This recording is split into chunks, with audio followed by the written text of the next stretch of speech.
Most people think they'll notice if someone was following them. By the time they do, it's often too late. Attackers don't just appear out of nowhere. They stalk, they assess, and they wait for the perfect moment. If you don't know the signs, you're an easy target. What you do in these first moments determines everything. Here's exactly what you need to do before a bad situation turns into a violent one. So keep watching.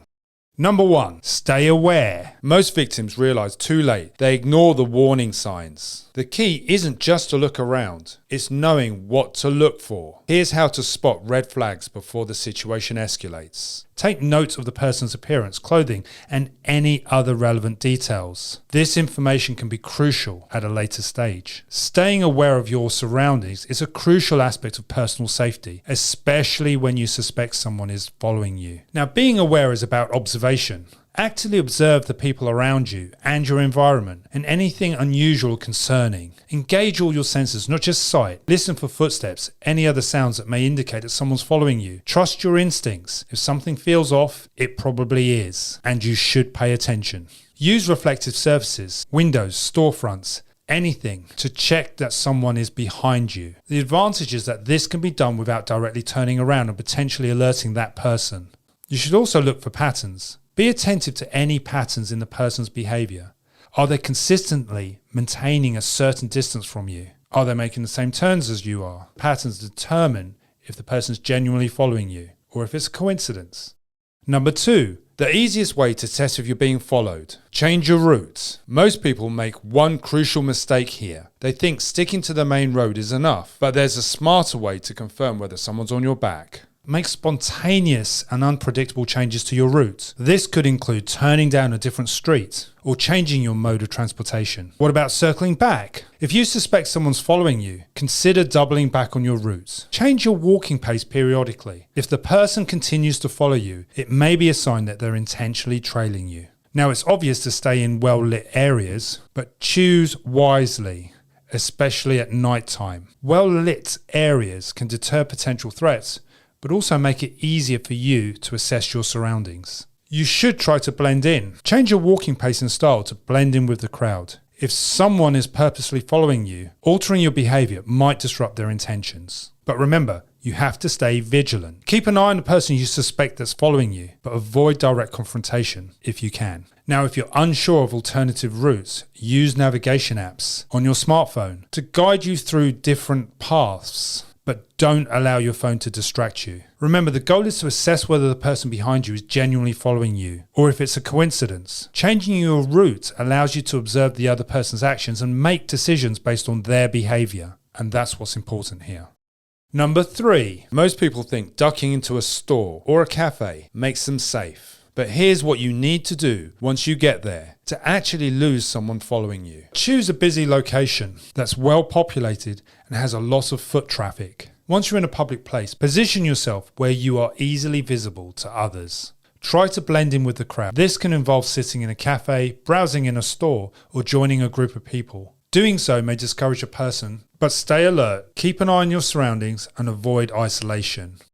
Number 4, your environment can either protect you or set you up as an easy target. One wrong turn could put you at risk. Here's how to avoid making yourself vulnerable. Avoid shortcuts through alleys or deserted places. Avoiding isolated areas is a fundamental principle in personal safety. An obvious issue with isolated areas: there may be limited escape routes. If you find yourself in distress or facing an emergency in an isolated area, it may take longer for help to arrive. Staying in well-travelled and populated areas increases the likelihood of someone coming to your aid quickly, especially if you encounter a problem and you need medical attention. It speaks for itself that you should avoid isolated areas. And this leads to the next point.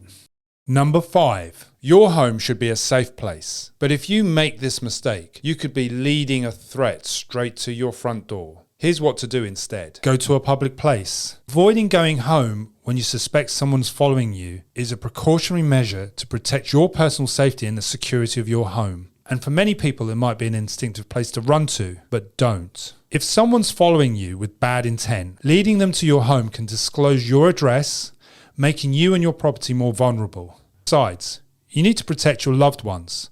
If you live with others, going home while being followed may put you and them at risk. It's important to consider your safety as well as theirs. Most importantly, you need to avoid isolation. Closed doors out of sight makes you vulnerable. So you increase the risk of isolation if you lead them to your home. What you can do if you're near your home is seek assistance from neighbours. But overall, staying away from your home allows you to maintain control. You can decide when and where to go based on the person's actions that's following you. Besides, while in public, you can better evaluate the threat. Number 6.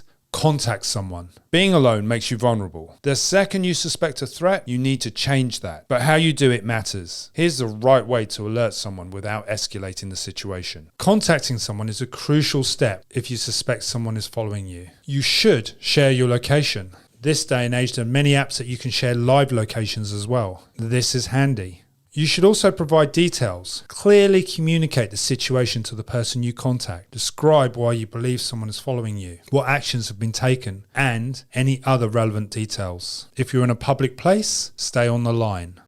So what's the takeaway? The worst mistake you can make? Ignoring your instincts. Your gut feeling isn't paranoia. It's a warning system built for survival. The difference between being cautious and caught off guard comes down to one simple thing: how quickly you act when you sense danger. Trusting your instincts is a fundamental aspect of personal safety. Our instincts are often referred to as gut feelings or intuition, and these provide valuable information about your situation, even if you may not consciously understand the reasons behind your feelings. So pay attention to the discomfort, build your heightened awareness, and listen to the fear or unease that you experience. Fear or unease is a powerful indicator. If your instincts are signaling danger, it's essential to listen and take appropriate actions. Trust but verify, hence the assessment process. And remember, the mind and the body are connected. Physical reactions such as racing heartbeats, sweaty palms, or knots in your stomachs can be signals from your body telling you that something's amiss. Pay attention to these bodily responses. And remember, evaluate the environment and adapt to the situation. It's also essential to remain vigilant and aware of your surroundings, regardless of your location. Trust your instincts. Thanks for watching.